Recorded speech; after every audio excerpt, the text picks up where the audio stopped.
சொத்து குவிப்பு வழக்கில் ஜெயலலிதா விடுவிக்கப்பட்டதை எதிர்த்து உச்சநீதிமன்றத்தில் கர்நாடக அரசு அப்பீல் செய்துள்ளது.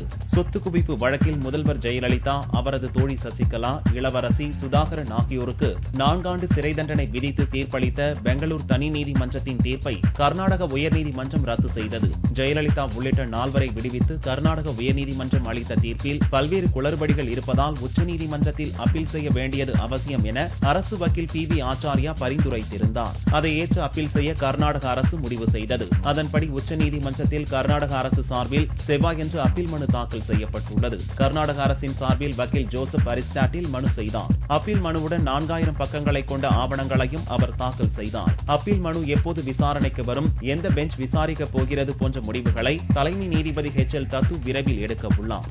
ஜெயலலிதா விடுதலை செய்யப்பட்டதன் மூலம் நீதித்துறை தோல்வி கண்டுவிட்டதாக அப்பீல் மனுவில் கூறப்பட்டுள்ளது. சொத்து குவிப்பு வழக்கில் ஜெயலலிதா விடுதலையை எதிர்த்து கர்நாடக அரசு உச்சநீதிமன்றத்தில் அப்பீல் செய்தது. கர்நாடக உயர்நீதிமன்றத்தின் தீர்ப்பு மர்மமானது, முன்னுக்கு பின் முரணானது என்று அப்பீல் மனுவில் கூறப்பட்டுள்ளது. அரசு வழக்கறிஞர் இல்லாமலே சொத்து குவிப்பு மேல்முறையீட்டு மனுக்கள் மீதான விசாரணையை கர்நாடக உயர்நீதிமன்ற நீதிபதி குமாரசாமி விசாரித்து முடித்துள்ளதாகவும் மனுவில் குற்றம் சாட்டப்பட்டுள்ளது. மொத்தத்தில் ஜெயலலிதாவை விடுவித்து கர்நாடக உயர்நீதிமன்றம் அளித்த தீர்ப்பால் நீதித்துறையின் நோக்கமே தோல்வி கண்டுவிட்டதாகவும், எனவே கர்நாடக உயர்நீதிமன்றத்தின் தீர்ப்பை ரத்து செய்ய வேண்டும் எனவும் மனுவில் வலியுறுத்தப்பட்டுள்ளது.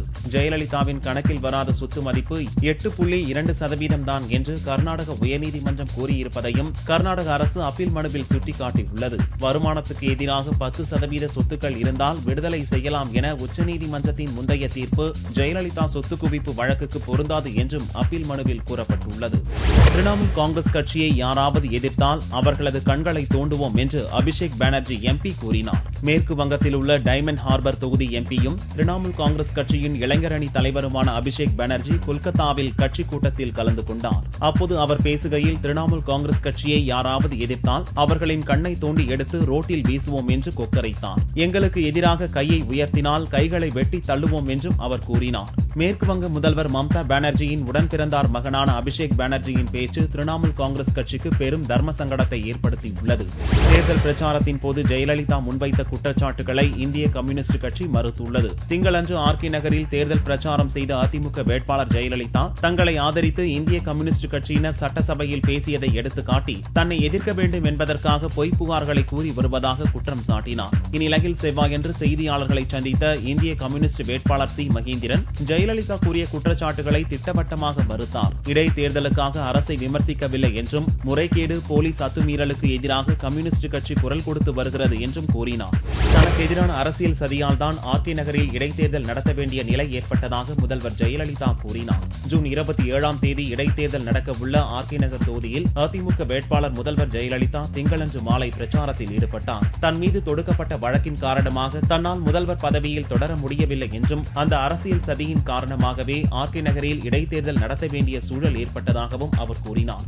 மிகப்பெரிய வெற்றியை பெறுவதை வாக்காளர்கள் உறுதி செய்ய வேண்டுமென்ற ஜெயலலிதா, அதுவே தனது நோக்கம் என்றார். தான் மக்களின் மனதில் இருப்பதால் எதிர்க்கட்சிகள் எனக்கு எதிராக வேட்பாளரை நிறுத்த அஞ்சுவதாக ஜெயலலிதா கூறினார். தமிழக மக்கள்தான் தனக்கு எல்லாமே என்று கூறிய ஜெயலலிதா, மக்களின் விருப்பங்களை பூர்த்தி செய்து எப்போதும் அவர்களுக்கு துணை இருப்பேன் என உறுதியுடன் கூறினார். மிஷனரிஸ் ஆஃப் சேரிட்டி அமைப்பின் முன்னாள் தலைவர் சகோதரி நிர்மலா மறைவுக்கு பிரதமர் மோடி இரங்கல் தெரிவித்துள்ளார். அன்னை தெரசா 1950ஆம் ஆண்டில் மிஷனரிஸ் ஆஃப் சேரிட்டி எனும் தொண்டு அமைப்பை துவங்கினார். கொல்கத்தாவை தலைமையிடமாக கொண்டு செயல்படும் இந்த கத்தோலிக்க அமைப்பின் மூலம் தொழுநோயாளிகள் உட்பட சமுதாயத்தால் கைவிடப்பட்டோருக்கு அன்னை தெரசா சேவைகள் செய்தார். 1997ஆம் ஆண்டில் அன்னை தெரசா இறப்பதற்கு 6 மாதங்களுக்கு முன் மிஷனரிஸ் ஆஃப் சேரிட்டி அமைப்பின் தலைவராக சகோதரி நிர்மலா ஜோஷி பொறுப்பேற்றார். மூப்பு காரணமாக கடந்த சில நாட்களாக உடல்நலமின்றி சிகிச்சை பெற்று வந்த சகோதரி நிர்மலா செவ்வாயன்று கொல்கத்தாவில் இறந்தார். அவருக்கு வயது 81. சகோதரி நிர்மலாவின் மறைவுக்கு பிரதமர் மோடி, மேற்கு வங்க முதல்வர் மம்தா பானர்ஜி இரங்கல் தெரிவித்துள்ளனர். ஏழைகள், ஒடுக்கப்பட்டவர்களுக்கு சேவையாற்றவே தன் வாழ்க்கையை அர்ப்பணித்த சகோதரி நிர்மலாவின் மரண செய்தி கேட்டு துயருற்றதாகவும், அவரது ஆன்மா சாந்தி அடைய பிரார்த்திப்பதாகவும் ட்விட்டரில் மோடி கூறியுள்ளார். ரயில்வேயை தனியார் மயமாக்கும் முயற்சியை கண்டித்து கோவையில் ரயில்வே ஊழியர்கள் ஆர்ப்பாட்டம் நடத்தினர். கோவை ரயில்வே பணிமனை முன்பு நடந்த இந்த ஆர்ப்பாட்டத்தில் SRMU தொழிற்சங்கத்தினர் கருப்பு சட்டை அணிந்து தங்களது எதிர்ப்பை தெரிவித்தனர். புறநகர் மின்சார ரயில்கள், மெயில் எக்ஸ்பிரஸ் ரயில்களை தனியாரிடம் ஒப்படைக்கும் முடிவை மத்திய அரசு கைவிட வேண்டும் என்றும், ரயில்வே ஊழியர்களின் சலுகைகள் குறைக்கக்கூடாது என்றும் ஆர்ப்பாட்டத்தில் வலியுறுத்தப்பட்டது. ஹெல்மெட் அணிவதன் அவசியம் குறித்து நெல்லையில் போலீசார் விழிப்புணர்வு பேரணி நடத்தினர். தமிழகம் முழுவதும் வரும் ஜூலை 1ஆம் தேதியிலிருந்து இருசக்கர வாகனங்களில் செல்பவர்கள் கட்டாயமாக ஹெல்மெட் அணிய வேண்டும் என்று தமிழக அரசு அறிவித்துள்ளது. ஹெல்மெட் அணிவதன் அவசியம் குறித்து பொதுமக்களிடையே விழிப்புணர்வு ஏற்படுத்துவதற்காக நெல்லையில் மாநகர போலீசார் மற்றும் ஊர்காவல் படையினர் இருசக்கர வாகனங்களில் பேரணியாக சென்றனர். பாளையங்கோட்டை வ.உ.சி. திடலில் துவங்கிய பேரணியை நெல்லை போலீஸ் கமிஷனர் எஸ். முருகன் கொடியசைத்து துவக்கி வைத்தார். பேரணி மேலப்பாளையம் வண்ணார்பேட்டை டவுன் வழியாக சென்று மீண்டும் பாளையங்கோட்டையில் முடிந்தது. பில்லூர் அணையிலிருந்து வினாடிக்கு 10,000 கன அடி தண்ணீர் திறக்கப்படுவதால் பவானி ஆற்றில் வெள்ளப்பெருக்கு ஏற்பட்டுள்ளது. கோவை, திருப்பூர் மாவட்டத்தில் தென்மேற்கு பருவமழை தீவிரமடைந்துள்ளது. இதனால் 100 அடி கொண்ட பில்லூர் அணை 97 அடியை எட்டியது. இதைத் தொடர்ந்து அணையின் பாதுகாப்பு கருதி அணையிலிருந்து வினாடிக்கு 10,000 கன அடி தண்ணீர் வெளியேற்றப்படுகிறது. இதனால் பவானி ஆற்றில் வெள்ளப்பெருக்கு ஏற்பட்டுள்ளதால் கரையோர மக்கள் பாதுகாப்பான இடத்திற்கு செல்லும்படி மாவட்ட நிர்வாகம் அறிவுறுத்தியுள்ளது.